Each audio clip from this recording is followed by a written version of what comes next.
Hey everybody, it's me, your friend Dan, and this week I'm going to tell you about my experience at NAMM over the last weekend. I'm going to tell you about some of my favorite things that I saw there, and I'm going to tell you about what kind of stuff you can expect from me and my channel in the coming weeks. We're going to talk a lot about looping and mindset, so let's get into it.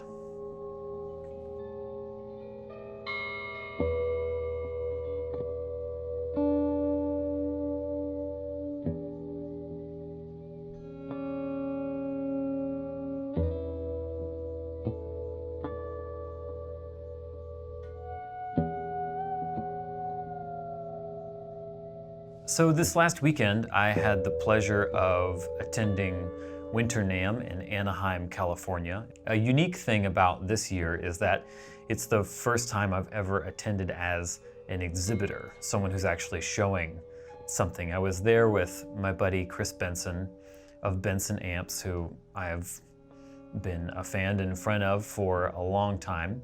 My job there was to basically greet people as they came into the booth, engage them in conversation, find out if they had heard of us, and if so, how, and generally show them the gear that we had on hand.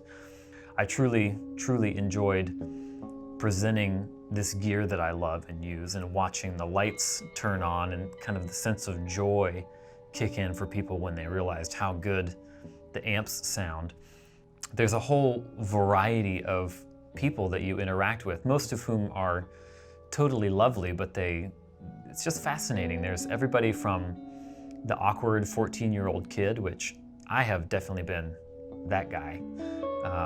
I remember too many years ago going to NAMM for the first time and just being kind of awash in all of the gear and the stuff that I'd only seen in guitar magazines, and meeting the people who build it and feeling kind of like a crazy amount of desire to have that guitar or that amp, or even just to be recognized, to sit down and have somebody take an interest in you and your playing. And then there's the enthusiast, like the people who are there just because they love gear and they want to touch and see and really hear and experience this stuff that's been like on their guitar mood board for years, and definitely ran into those people.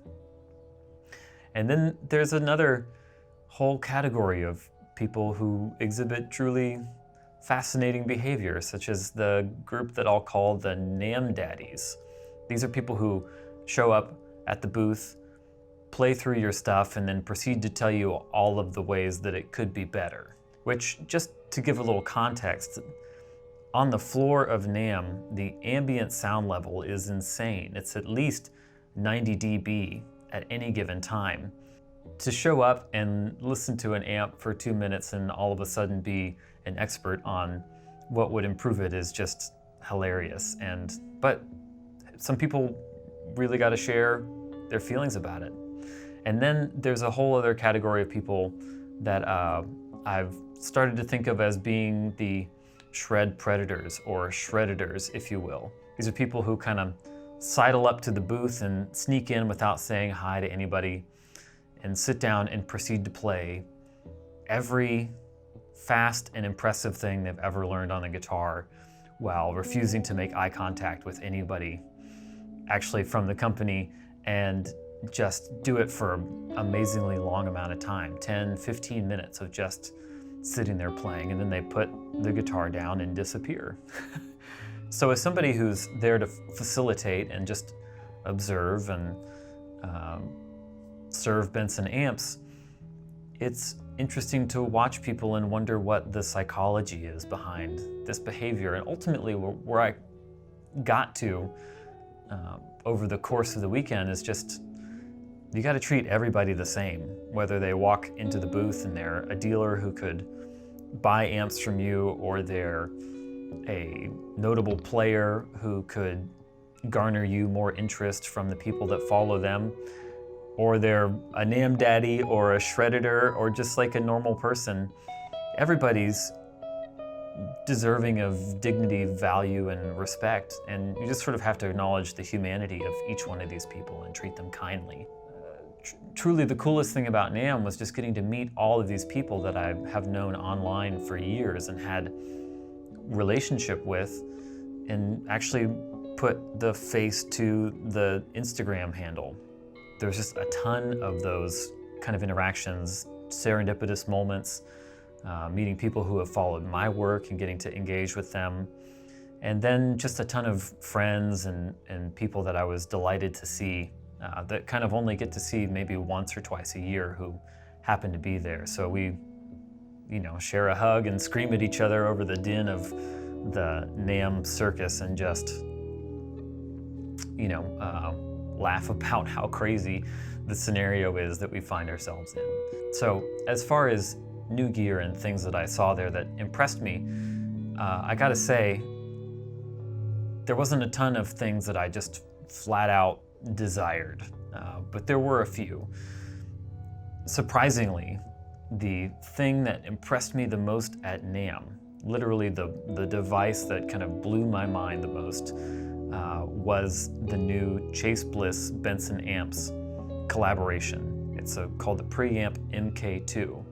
And honestly, it's not because it has anything to do with Benson amps or Chase Bliss. It's not the personal association. It's been in the works for a while, and this is the first time I actually got to use it and see it in action. It just sounded amazing. The distortion is awesome, the fuzz is amazing, and the EQ is super powerful, and the whole thing just sounds great. So I was, of course, super happy for Chris and for the Chase Bliss guys, because my favorite thing was at the booth that I was there representing, and that felt great. The other pedals that I was most excited to get to engage with and hear and mess around with were Old Blood Noise. This is a company that, admittedly, I think they just hear and think about things like I do. All of their pedals are super fascinating, really unique ideas and approach to sound and effects, and they have the capacity to go beyond the range of what 95% of guitar players would want out of a particular effect, which is always something that I wish that pedal manufacturers would do more of. Like, make this thing more interesting and more extreme than I could possibly use. And then I can dial it back from there, like make it go way beyond the boundary of taste.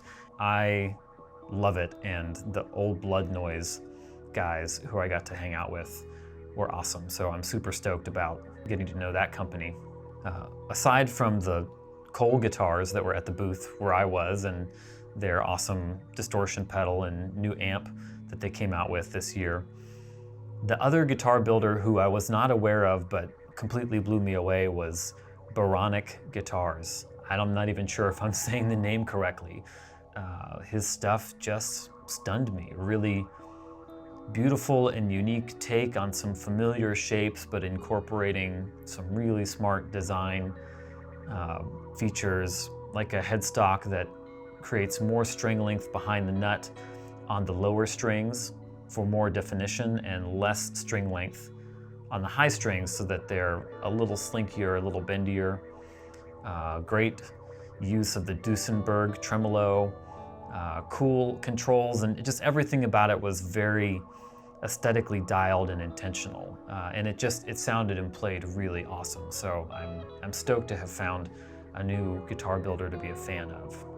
Another highlight for me was getting to play some music on the Saul Cole flatbed VW. He drives his truck down. It's an early 60s flatbed VW bus, and actually drives it onto the NAMM floor, which is super boss. And it becomes a display area for his guitars, and also sort of a stage where different artists can show up and play his stuff and the Benson amps. So I played for a minute, and that was a very interesting experience, with kind of that level of background noise and people wandering by in the aisle, and kind of, I don't know. I decided that I would just, since I had no idea what would communicate, and it was just me and some pedals and an amp, I just decided to go for it and recognize that my value as a human being is not determined by whether or not my performance at NAMM went over well or even what I did. I found that to be sort of a freeing perspective to take to truly what is the most sonically hostile environment I have ever performed in. My friend Sean Harold, Edge of Breakup is his handle on Instagram. Another person that I met at the show for the first time after knowing online for years was gracious enough to shoot some pictures and take some video. So just for reference of what it was like and how it sounded to be there, here's a clip of that.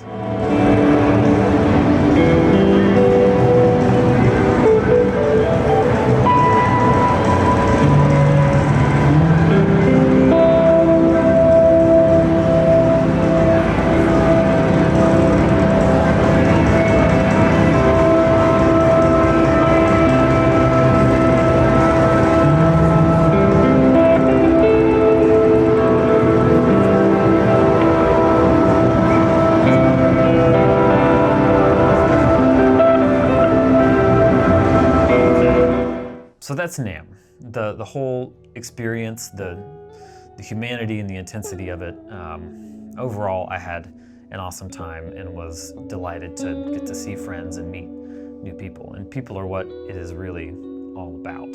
So as far as what you can expect on my channel and in my content in the coming weeks, the thing that I am super excited to dive into is this sort of combination of guitar looping, technique, and approaches, and concepts, and mindset. I think that looping is a really fascinating practice for musicians to get into.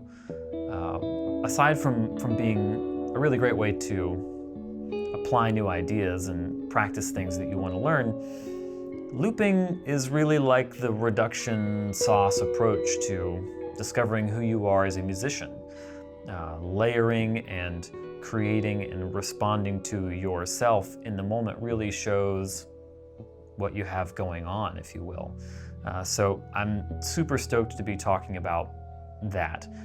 And that also is in parallel with getting one of the Chase Bliss blooper pedals. The blooper is maybe the most powerful small format looping device that I've ever personally encountered. As someone who has engaged with a lot of looping devices and owns many pedals that do looping, I'm super blown away both by the sound quality and the feature set of this thing. So we're gonna have a parallel track here where we're learning about the blooper, we're learning about looping techniques in general, and we're gonna talk about some of the mindset and ways to think about and approach the process of looping. So be sure to subscribe to the YouTube channel here so that you don't miss any of that sweet, sweet looping and mindset content.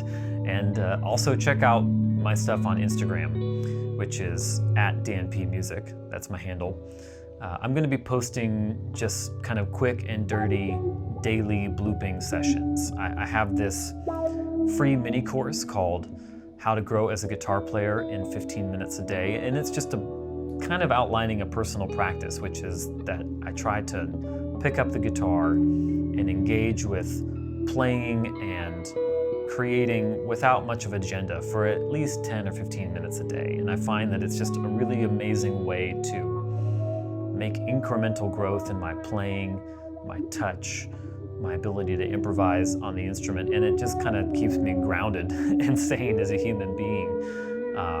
To have even just like a little micro bit of art and creation in my life, especially during busy seasons. So I'm kind of combining that concept with the idea of improvising with the blooper. So watch out for #bloops, I did it again, on my Instagram page, because I'm going to be posting a bunch of clips in the coming weeks of that stuff. And lastly, I'm super stoked to say that on March 8th, I'm going to be doing a workshop with Adam Levy, who is one of my favorite guitar players on the planet, and just an incredible teacher, a true deep well and wealth of knowledge.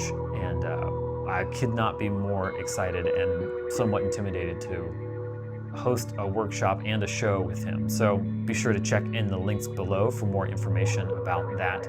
I would love to see you there. I'd love to connect and just share some guitar inspiration and encouragement that weekend.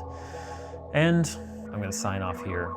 Thanks for dialing in. Thanks for watching my content on this channel, and I hope you're having a great week.